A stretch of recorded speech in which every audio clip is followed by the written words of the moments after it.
அப்புறம் இன்னொன்னு பேசி இருக்கிறார், நான் பஸ்ஸில் வந்தா சுந்தரம் டிராவல்ஸ் வரும்னாரு. ஆமாப்பா, நான் என் விவசாயி, அப்படித்தான் வர முடியும். உங்க அப்பா மாதிரி என்ன கோடீஸ்வரன்,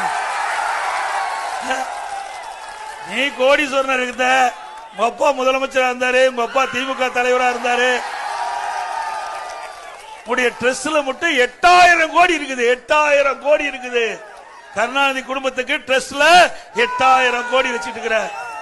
நீ பென்ஸ் பஸ்ல வரலாம், ஹெலிகாப்டர்ல வரலாம், தனி விமானத்தில் கூட இப்ப போயிட்டு இருக்கிற. நான் அப்படித்தான் வர முடியும். என்னுடைய நிலைமை அப்படித்தான்.